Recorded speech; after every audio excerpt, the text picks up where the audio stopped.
En junio de 2024, un consorcio independiente de radioastronomía publicó datos crudos que debieron haber sido titulares globales. 47 eventos luminosos, distribuidos a lo largo de 8.200 kilómetros sobre el Pacífico Sur, captados entre marzo y agosto por el sistema de vigilancia orbital 3I Atlas.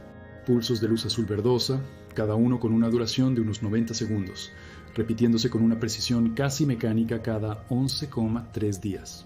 Mientras tanto, la Agencia Internacional de Monitoreo Atmosférico retuvo su análisis oficial, alegando solo revisión metodológica extendida. Ninguna conferencia de prensa, ningún comunicado técnico. Silencio institucional frente a un fenómeno que desafía 3 décadas de meteorología espacial. ¿Qué es exactamente lo que se está revisando por tanto tiempo? Piense en esto. Los fenómenos luminosos atmosféricos conocidos rara vez superan los 2 segundos de duración continua. Relámpagos de alta altitud, sprites rojos, chorros azules, todos son eventos explosivos y fugaces, pero estos pulsos mantienen un brillo estable por más de un minuto. Y no aparecen al azar, siguen un calendario, ocurren en lugares predecibles, emiten luz en una franja espectral específica, entre 480 y 520 nanómetros, la región del azul verdoso visible. Si se suscribe a este canal ahora, en los próximos 15 minutos, le mostraré por qué este patrón viola todo lo que sabemos sobre fenómenos naturales. Y por qué el próximo ciclo, programado para el 27 de octubre, podría forzar a la comunidad científica a admitir que algo está fundamentalmente mal con nuestras suposiciones. Es la distancia entre Nueva York y Berlín, pero trazada sobre uno de los tramos más remotos del planeta, donde el Pacífico Sur se encuentra con corrientes profundas y campos magnéticos terrestres inestables. Los 47 eventos mapeados forman una línea casi perfectamente recta a lo largo de la latitud, 34,7, no una dispersión caótica, no un arco siguiendo vientos de altitud o corrientes oceánicas, una línea. La precisión angular observada es inferior a 0,4 grados. Para contexto, las tormentas naturales generan rayos que se dispersan en ángulos de 5 a 15 grados, dependiendo del cizallamiento del viento y los gradientes térmicos. Aquí, el margen es 15 veces menor.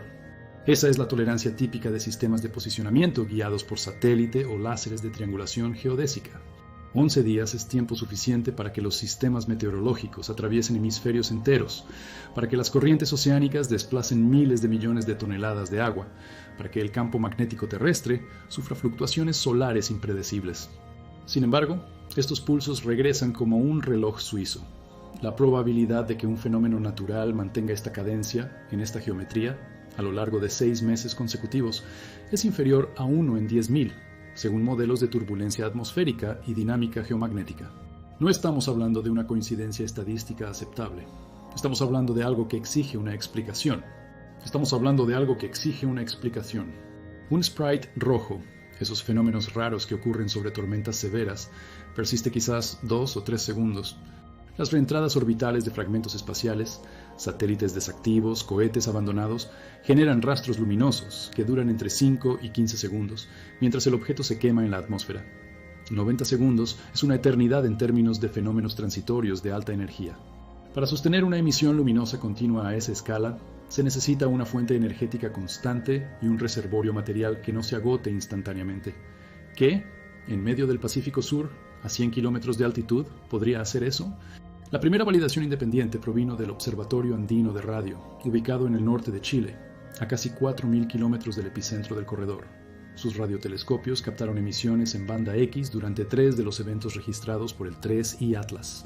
La banda X es la franja entre 8 y 12 GHz, utilizada para comunicación por satélite y radar meteorológico de alta resolución.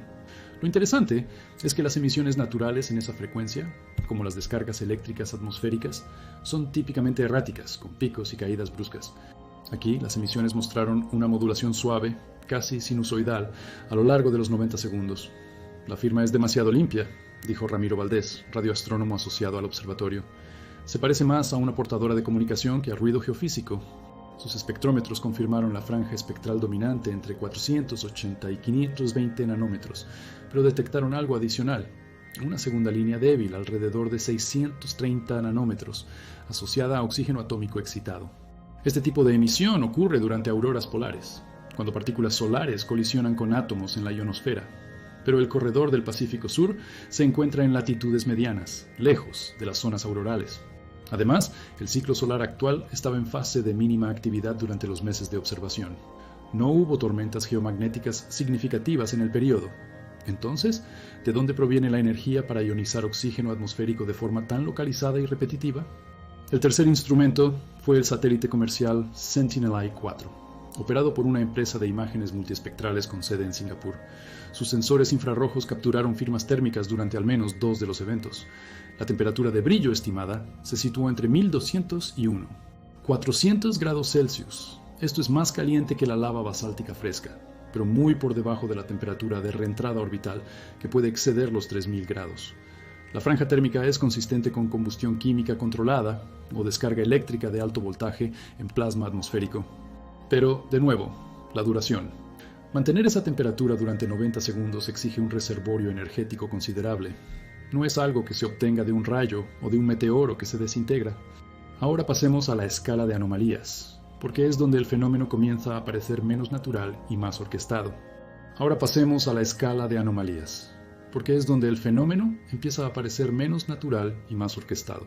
Cuando la luz es emitida por procesos naturales caóticos, como descargas eléctricas o combustión, tiende a ser no polarizada, es decir, las ondas electromagnéticas vibran en todos los planos posibles. Pero el análisis polarimétrico de los pulsos detectados mostró un grado de polarización lineal de alrededor del 35%. Esto significa que más de un tercio de la luz está vibrando en un único plano preferencial. Se observa esto en láseres, en haces de luz reflejados por superficies metálicas, en cristales ópticos, no en fenómenos atmosféricos turbulentos. La orientación del plano de polarización, por cierto, permaneció constante a lo largo de múltiples eventos, siempre alineada con el eje magnético local. Como si lo que sea que esté generando la luz fuera sensible o estuviera respondiendo al campo geomagnético terrestre. Tormentas, volcanes submarinos, eventos sísmicos, todos generan patrones de energía que varían según la topografía del terreno, la densidad atmosférica, los vientos locales. Uno esperaría que pulsos separados por cientos de kilómetros presentaran variaciones en la intensidad, en la duración, en el espectro, pero los datos muestran una desviación estándar inferior al 8% en todos los parámetros principales: duración, pico de intensidad, ancho espectral. Es como si cada evento fuera una copia casi perfecta del anterior. En ciencia atmosférica, este nivel de uniformidad es estadísticamente implausible sin algún mecanismo de retroalimentación o control centralizado. No existe resonancia orbital conocida en esa escala. La Luna completa una órbita en 27,3 días. Los satélites en órbita baja tardan alrededor de 90 minutos. Las órbitas geoestacionarias son fijas en relación con la Tierra. 11 días no corresponden a ningún periodo orbital estable ni a ciclos geofísicos terrestres. No es el ciclo de mareas, no es rotación solar, no es precesión de campos magnéticos. Es un número huérfano, sin contexto natural obvio, pero es persistente. 47 eventos a lo largo de 6 meses, todos encajando en ese intervalo con un margen de error inferior a 1 hora. Esto exige sincronía. El análisis preliminar detectó vapor ionizado con una proporción calcio-sodio un 12% por encima del estándar catalogado de reentradas orbitales. Cuando satélites o cohetes se queman en la atmósfera, liberan metales característicos de sus aleaciones estructurales: aluminio, titanio, cobre, trazas de calcio y sodio. Las proporciones son conocidas y rastreadas desde hace décadas por programas de monitoreo de desechos espaciales. Una desviación del 12% puede parecer pequeña, pero en espectrometría de alta precisión es una bandera roja. Significa que la fuente material es diferente.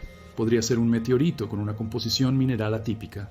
Podría ser una eyección volcánica de una fisura submarina profunda, trayendo minerales del manto superior. O podría ser algo fabricado, con una aleación metálica no convencional. Si los pulsos fueran causados por vulcanismo submarino o actividad tectónica, esperaríamos detectar ondas sísmicas. El Pacífico Sur es monitoreado por decenas de sismógrafos oceánicos, parte de redes de alerta de tsunami. Durante el periodo de marzo a agosto, ningún evento sísmico superior a magnitud 2,0 fue registrado en el corredor, ninguna liberación de energía mecánica sustancial. Esto descarta explosiones submarinas, colapsos de calderas, eyecciones de lava. Lo que sea que esté generando los pulsos luminosos no está moviendo rocas ni generando ondas de choque detectables. Lo que sea que esté generando los pulsos luminosos no está moviendo rocas ni generando ondas de choque detectables. Las partículas cargadas, protones, electrones, tienden a seguir estas líneas como cuentas deslizándose por un alambre. Durante las tormentas geomagnéticas, las auroras aparecen a lo largo de estas líneas en latitudes polares. Pero este fenómeno está ocurriendo en latitudes medias y sin tormenta solar asociada. Además, la precisión angular es anómala, la deriva geomagnética, la turbulencia ionosférica, las variaciones locales del campo, todo esto debería dispersar cualquier fenómeno natural. Pero no. Los eventos permanecen adheridos a la línea, como si estuvieran siendo guiados activamente. La ionosfera es más estable por la noche, con menos turbulencia inducida por la radiación solar. Si algo estuviera intentando minimizar la interferencia atmosférica, operaría exactamente en esta ventana. Pero los fenómenos naturales no eligen horarios. Los rayos ocurren cuando se cumplen las condiciones de carga eléctrica, sea de día o de noche. Los volcanes entran en erupción cuando la presión magmática excede la resistencia cortical, independientemente del reloj. Esta preferencia horaria añade una capa de extrañeza al patrón. Ahora, pasemos a las explicaciones naturalistas que se han propuesto. ¿Y por qué ninguna de ellas cierra la cuenta? La idea es que las grietas profundas estén liberando gases supercalentados, dióxido de azufre, vapor de agua, metano, que al alcanzar la superficie entran en combustión al contacto con el oxígeno atmosférico. El problema: la desgasificación es un proceso continuo o esporádico, no cíclico con precisión de minutos. Además, las plumas volcánicas generan nubes de ceniza, alteran la química oceánica local y liberan cantidades masivas de CO2 detectables por satélites. Nada de esto ha sido observado. La superficie del océano permaneció térmicamente estable. No hubo anomalías de pH ni turbidez en las aguas. La desgasificación masiva deja rastro. Este fenómeno no lo deja. Quizás fragmentos de satélites antiguos, basura espacial que escapó del rastreo oficial. El problema: los objetos en reentrada siguen trayectorias balísticas predecibles, determinadas por la gravedad y el arrastre atmosférico. No regresan al mismo corredor geográfico repetidamente, y ciertamente no cada 11,3 días. Además, las reentradas son eventos únicos. El objeto se quema y desaparece. No hay forma de tener 47 reentradas idénticas en el mismo lugar, a menos que alguien esté arrojando escombros deliberadamente, lo que sería detectado por los sistemas militares de vigilancia espacial. Quizás los sensores del 3C Atlas estén interpretando mal los reflejos solares, el ruido electrónico o la interferencia de señales terrestres. Pero recuerde, 3 sistemas independientes, radiotelescopios en Chile, espectrómetros en Tenerife, un satélite comercial de infrarrojos, confirmaron los eventos. Sensores diferentes, tecnologías diferentes, ubicaciones geográficas diferentes. Un error instrumental no se replica así. Sería necesaria una falla sistemática coordinada, lo cual es absurdamente improbable. Se necesitaría una falla sistemática coordinada, lo cual es absurdamente improbable. Pero las lentes atmosféricas son inestables, duran segundos, nunca minutos, y no explican la emisión térmica infrarroja, que exige una fuente de calor real, no una ilusión óptica. Tampoco explican las emisiones de radio en banda X. Los espejismos no generan ondas electromagnéticas en múltiples frecuencias simultáneamente. Una posibilidad, que nadie quiere ser el primero en sugerir en una conferencia revisada por pares, es que los pulsos sean vestigios de un experimento tecnológico no declarado. Sistemas orbitales militares con batería termoeléctrica de larga duración, diseñados para liberar energía en ciclos regulares como parte de una prueba de comunicación o de posicionamiento. La precisión temporal, la uniformidad espacial, la polarización de la luz, la correlación con campos magnéticos, todo esto sería consistente con un dispositivo diseñado, no con un proceso natural. Pero esto plantea interrogantes políticos. ¿Qué nación operaría algo así sin notificación internacional? ¿Y por qué sobre una de las regiones más remotas del planeta? Tal vez restos de una sonda interestelar pasada, capturada temporalmente por la gravedad terrestre hace décadas o siglos, ahora en órbita degradada, liberando energía residual a medida que sus componentes electrónicos fallan de modo cíclico. Esto explicaría la regularidad, la composición material atípica, la ausencia de actividad sísmica. Pero exigiría que creyéramos que algo así pasó desapercibido por todos los sistemas de rastreo espacial del siglo XX y XXI, lo cual es difícil de digerir. Una tercera vía, más cautelosa, sugiere que estamos ante un fenómeno geofísico raro, aún no documentado en la literatura científica. Algo relacionado con la interacción entre corrientes oceánicas profundas, campos magnéticos terrestres e ionización atmosférica, generando pulsos de plasma de forma semi-regular. Pero esto exigiría un mecanismo de retroalimentación extremadamente preciso, casi como un oscilador natural. La naturaleza tiene osciladores, péndulos de mareas, resonancias orbitales, ciclos climáticos, pero rara vez con esta estabilidad en escalas de días. El Consorcio Independiente de Radioastronomía publicó los datos brutos en un repositorio abierto, siguiendo el protocolo científico estándar. Transparencia total. Cualquier investigador con acceso a software de análisis puede descargar los archivos y verificar los números.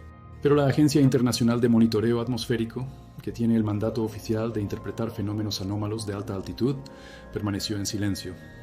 Recibieron los mismos datos en abril, 2 meses antes de la publicación pública. Y desde entonces, solo declaraciones vagas sobre revisión metodológica extendida. Ningún paper preliminar, ninguna conferencia técnica, ninguna sesión informativa para la prensa especializada. Y desde entonces, solo declaraciones vagas sobre revisión metodológica extendida. Ningún informe preliminar, ninguna conferencia técnica, ninguna sesión informativa para la prensa especializada. Los foros de astronomía aficionada explotaron con teorías. Algunos apuntan a operaciones militares secretas, otros hablan de señales de inteligencia extraterrestre. La mayoría de las discusiones carece de rigor, pero la culpa no es del público, es de la ausencia de comunicación oficial. Cuando las instituciones que deberían liderar el análisis guardan silencio, los aficionados llenan el espacio. Y cuanto más tiempo pasa, más la narrativa escapa al control científico. Será el 48º evento, si el patrón se mantiene. 3 satélites comerciales de imágenes multiespectrales fueron reposicionados para apuntar hacia el corredor durante la ventana de 8 horas prevista. Telescopios terrestres en Chile, Australia y Madagascar estarán coordinados para triangulación simultánea. Si los pulsos ocurren nuevamente, tendremos datos de resolución sin precedentes, espectroscopia de alta definición, imágenes térmicas continuas, medición precisa de polarización y modulación temporal. Si el fenómeno no ocurre, tenemos 2 posibilidades. O el ciclo terminó naturalmente, sugiriendo un proceso geofísico de duración limitada, o alguien, percibió que está siendo observado y apagó el sistema. Ambas conclusiones son perturbadoras, cada una a su manera. La preparación para la ventana de observación de octubre implica una coordinación sin precedentes. Astrónomos aficionados fueron convocados para monitorear el corredor con equipos personales. Los datos serán agregados en tiempo real a través de una plataforma abierta, permitiendo que cualquier persona con un telescopio modesto contribuya. Es ciencia ciudadana a escala global, impulsada por la urgencia del momento. Porque si perdemos esta ventana, el próximo ciclo solo ocurriría en noviembre. Y nadie sabe si habrá un próximo ciclo. Los telescopios terrestres están cancelando observaciones programadas de exoplanetas y galaxias distantes para enfocarse en el Pacífico Sur. Los radiotelescopios están siendo reconfigurados para barrer bandas de frecuencia específicas. Todo esto tiene un costo financiero y político. Las instituciones necesitan justificar el desvío de recursos.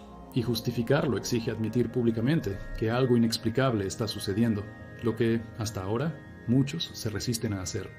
Identificar la órbita exacta, determinar si hay riesgo de colisión con satélites activos, evaluar si hay componentes que puedan reentrar de forma descontrolada. Si es natural pero raro, necesitamos actualizar modelos atmosféricos y geofísicos, incorporar este tipo de evento en simulaciones de clima espacial y previsiones de interferencia en comunicaciones.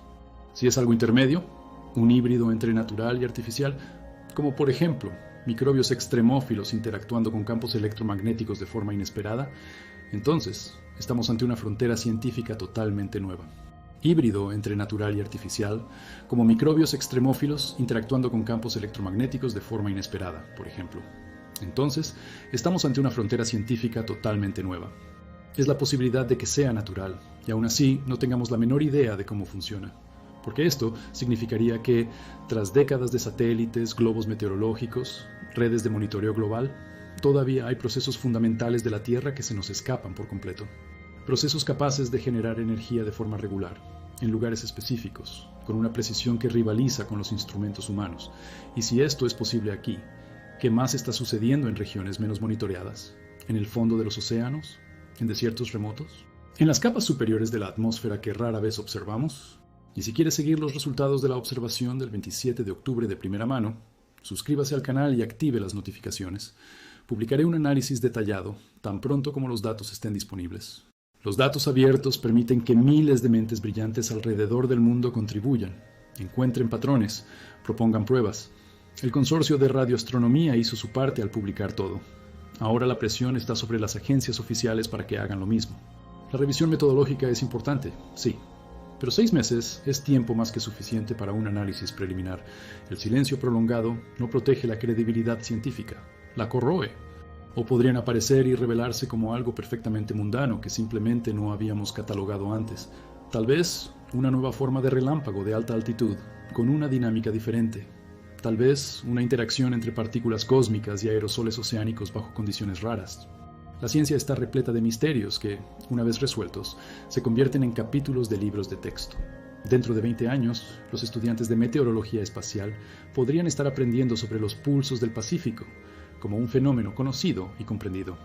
Pero existe otra posibilidad, la de que los datos de octubre confirmen algo que obligue a una revisión profunda, que los números no encajen en ningún modelo existente, que necesitemos admitir que algo observó la Tierra, interactuó con nuestros instrumentos y luego se fue, o que todavía está aquí operando en una capa que rara vez percibimos, dejando solo firmas luminosas como huellas en la arena cósmica.